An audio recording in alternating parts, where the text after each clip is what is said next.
तो स्टूडेंट्स अब हम इसी मेथड को जो हमने मेथड किया था inverse of a matrix of a square matrix, उसी को ही हम अगर इक्वेशन फॉर्म में हमें दे रखा है तो किस तरीके से उसको सॉल्व करेंगे ये देखते हैं। इक्वेशन फॉर्म में देने के पीछे मोटिव यहाँ पर ये है कि आपको एप्लीकेशन बताई जाए कि कैसे हो सकती है inverse of a square matrix की। ठीक है, अब यहाँ पर आप क्वेश्चन पढ़िए। इस क्वेश्चन के अंदर लिखा है यूजिंग मैट्रिक्स इन्वर्स मेथड, यानी कि बताया गया है कि आपको इन्वर्स मेथड का यूज़ करना है। Solve the following system of equations for x y and z. आपको इक्वेशंस को सॉल्व करना है एक्स वाई एंड जेड के जो है रिस्पेक्टिव जो भी आपको वैल्यूज हैं वो ढूंढनी है। ठीक है, तो यहाँ पर आपको कुछ 3 इक्वेशंस दे रखी है। इन्हीं 3 इक्वेशंस की मदद से हम मैट्रिक्स बनाएंगे।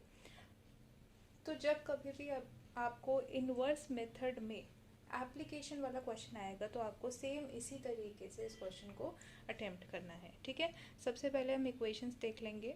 इक्वेशंस में एक्स वाई जेड के 3 वेरिएबल्स है क्योंकि 3 इक्वेशन है। ठीक है, तो यानी कि यहाँ पर आपका जो ए मैट्रिक्स होगा वो आपके इक्वेशंस की लेफ्ट हैंड साइड में जितना भी कंटेंट दिया हुआ है उससे होगा, उससे बनेगा।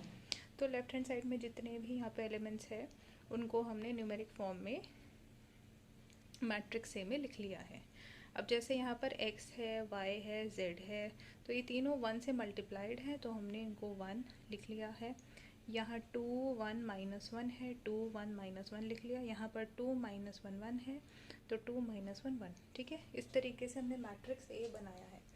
अब नेक्स्ट जो मैट्रिक्स है वो है हमारा एक्स मैट्रिक्स, जिसके अंदर हमने एक्स वाई जेड के वैल्यू को सॉल्व करना है। ठीक है, पता करना है कि एक्स वाई जेड की क्या वैल्यू हो सकती है।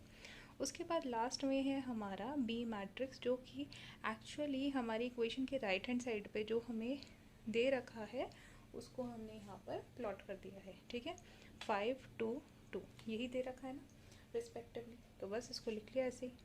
अब देखिए ये जो मैट्रिक्स है इसका आपको कैलकुलेशन करना था a multiply by x is equals to b. ठीक है, यानी ए मैट्रिक्स को आपने जो भी एक्स वाई जेड के वैल्यू है उनके साथ में मल्टीप्लाई करना था और उससे आपको बी मैट्रिक्स मिलना था। बट यहाँ पर हमारे पास ए मैट्रिक्स है, बी मैट्रिक्स है, एक्स मैट्रिक्स नहीं है। तो एक्स मैट्रिक्स को फाइंड आउट करने के लिए हमें क्या करना है, हमें यहाँ पर एडजॉइंट ए निकालना पड़ेगा, क्योंकि यहाँ पर हमारा जो क्वेश्चन है मतलब ये जो आपका सॉल्यूशन है, जो सॉल्व करने के लिए जो आपको मेथड दिया गया है उसके अंदर थोड़ा सा चेंज करना पड़ेगा, तभी हम एक्स मैट्रिक्स को निकाल पाएंगे। तो अब हमारे पास क्या चीज़ है, ए है और बी है, और क्या नहीं है, एक्स नहीं है। तो ये जो इक्वेशन है ना सॉल्व करने की, सॉल्यूशन की, ये चेंज हो जाएगी। एक्स आपका लेफ्ट हैंड साइड पे रह जाएगा और बी के साथ में मल्टीप्लाई होके राइट हैंड साइड में आपका ए इन्वर्स आ जाएगा। ठीक है, क्योंकि इसने साइड चेंज करी है इसलिए ये ए से ए इन्वर्स बन जाएगा। अब यही रीज़न है कि हमारे को यहाँ पर इन्वर्स ऑफ ए मेथड को फाइंड आउट करना है। तो अब हम x को निकालने के लिए inverse of a find out करना शुरू करते हैं। लेकिन इन्वर्स निकालने के लिए याद कीजिए हमें सबसे पहला क्या स्टेप लेना होता था, हमें फाइंड करना होता था a डिटर्मिनेंट की वैल्यू को, और देखना होता था कि क्या a डिटर्मिनेंट की वैल्यू जो है वो ज़ीरो है या नहीं है। तो चलिए सबसे पहले a डिटर्मिनेंट फाइंड आउट करते हैं। फर्स्ट एलिमेंट लिया 1, -1 डाला, उसके बाद में जो भी इसकी पावर है वो लिखा, उसके बाद इसके रो कॉलम को डिलीट करने के बाद में जो भी आता है उसको एज इट इज़ हमने लिखा है। ठीक है, तो यहाँ पर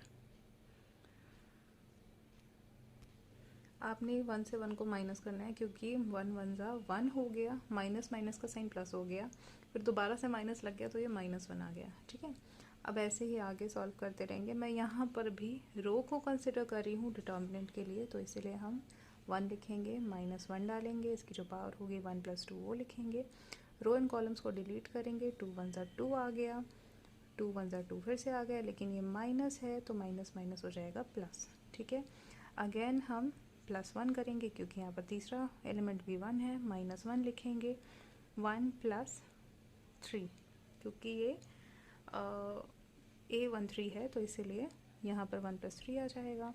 उसके रो कॉलम को डिलीट करने के बाद में -2 एंड -2 यानी -4 आ जाएगा।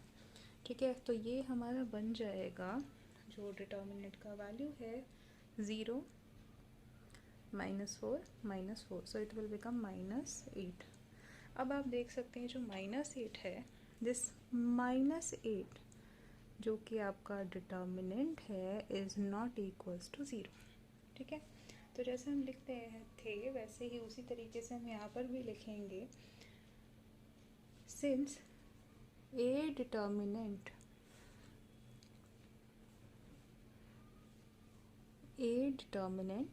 is not equals to 0, A inverse exists।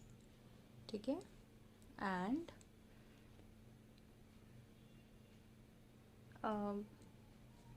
the system has a unique solution।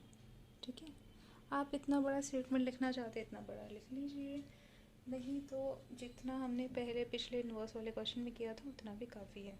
ठीक है, अब इन्वर्स को फाइंड आउट करने के लिए डिटर्मिनेंट हमने निकाल दिया है, अब हमें निकालने हैं कोफैक्टर्स। तो कोफैक्टर्स निकालने के लिए जो हमारा ए मैट्रिक्स है उसके कॉरेस्पॉन्डेंट हम फटाफट से कोफैक्टर्स निकालते चले जाएंगे।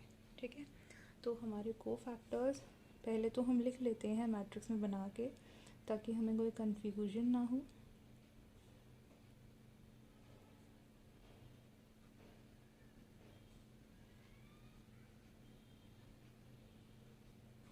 और यहीं पर ही मैं कोफैक्टर लिख लूँगी। ठीक है, जो भी हमारे कोफैक्टर्स होंगे उनको यहीं पर ही लिख लूँगी। तो सबसे पहला हमारा जो कोफैक्टर होगा दैट विल बी C11। इसकी कैलकुलेशन के लिए 1 multiplied by 1 minus 1 is equals to 0। C12 आपका आ जाएगा -1 मल्टीप्लाइड बाय 2 + 2 -4 हो जाएगा। C13 आपका हो जाएगा 1 multiply by -2 is equals to -4। ठीक है, मैं यहाँ पर इनकी पावर्स नहीं डाल रही हूँ, बट आपको इनके रिस्पेक्टिव जो भी पावर्स हैं उनको भी देखते रहना है। तभी ये जो -1 है ना वो पॉजिटिव हो जाता है जब हम इवन नंबर्स के साथ काम करते हैं, even number of rose and columns के जो है साथ काम करते हैं। ठीक है, जो भी सम होता है number of rose and columns का, अगर वो इवन होगा तो इस सिचुएशन में -1 +1 में कन्वर्ट हो जाएगा, अदरवाइज -1 ही रहेगा और आपका आंसर में एक नेगेटिव साइन आएगा। ठीक है, तो ऐसे ही सारे जितने भी आपके कोफैक्टर्स हैं उनको हम फाइंड आउट करेंगे।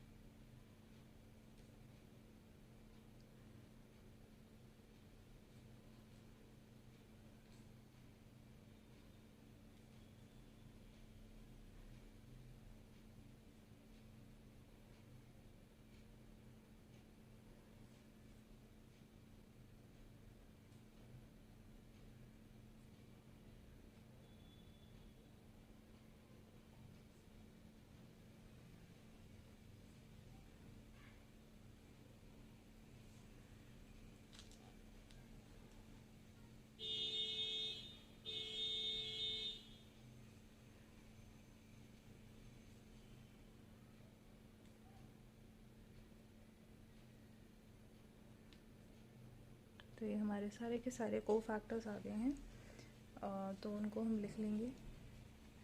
कोफैक्टर्स को जो है हमने ट्रांसपोज के फॉर्म में लिखना है ताकि हमें एडजॉइंट ए मिल सके। तो ये जो है ये हमारा एक्चुअली एडजॉइंट ए है। ठीक है, अब हमें ये डिटर्मिनेंट मिल गया है, एडजॉइंट ए मिल गया है, तो हम इसको फटाफट से लिख लेते हैं। 0 -2 -2 -4 -1 3 -4 3 -1। ठीक है, इसी फॉर्म में आपने लिखना है। एक बार फिर से कंफर्म कर लेते हैं। ठीक है, सही लिखा है। अब इसके बाद में हमें, क्योंकि यहाँ पर जो है x की वैल्यू फाइंड आउट करनी है। ठीक है, हमें x फाइंड आउट करना है, तो b हमारे पास है और a इन्वर्स हमें निकालना है। तो इसके लिए हम a इन्वर्स के लिए क्या करेंगे, 1 डिटर्मिनेंट a मल्टीप्लाइड बाय जो भी आपका कोफैक्टर है। तो डिटर्मिनेंट ये आपके क्या था, चलो सीधा ही लिख देते हैं, 1 8 है ना, -8 था तो ये -1/8 हो जाएगा।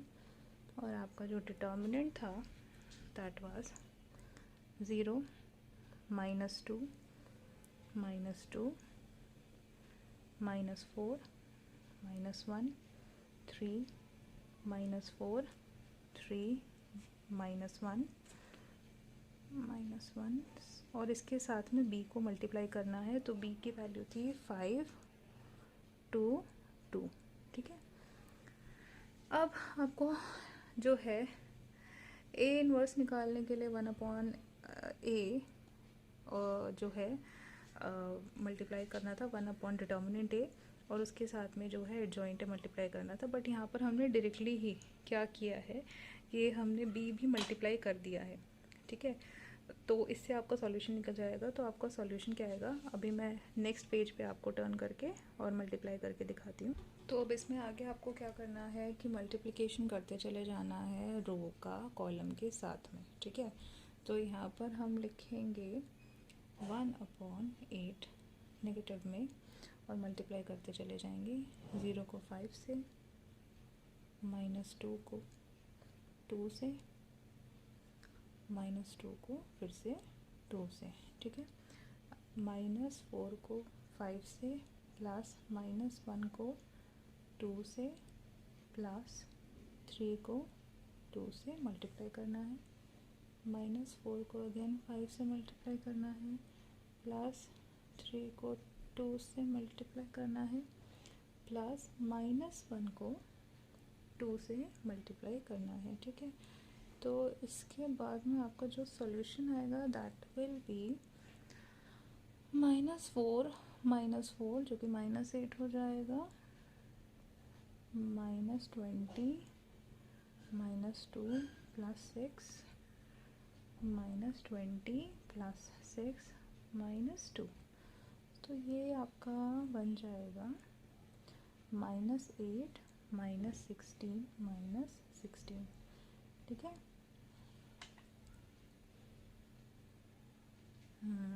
बिल्कुल सही।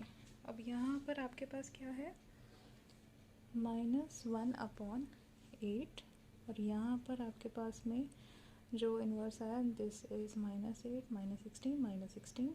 तो ये आपस में डिवाइड हो जाएगा। तो आपको जो x का वैल्यू मिलेगा that will be 1 2 2। Sorry, x का नहीं, हाँ ये जो x का मैट्रिक्स है मेरे को बोलना चाहिए था, इसका जो है वैल्यू मिलेगा। और x का मैट्रिक्स आपका क्या था, x y z का वैल्यू था x y z। तो यानी कि इसका मतलब यहाँ पर x आपका आ गया है 1, y आ गया है 2 और z का वैल्यू भी आ गया 2। इस तरीके से आपको इसको सॉल्व करना है। अप्लाई करने के बाद में मैथमेटिकल या फिर इकोनॉमिकल जैसा भी आपको जो है मेथड दिया गया हो, क्योंकि आपका जो एप्लीकेशन है वो या तो मैथ्स में हो सकता है या स्टार्ट में हो सकता है। तो जब भी एप्लीकेशन का क्वेश्चन आएगा आपको इसी तरीके से उसको सॉल्व करना है।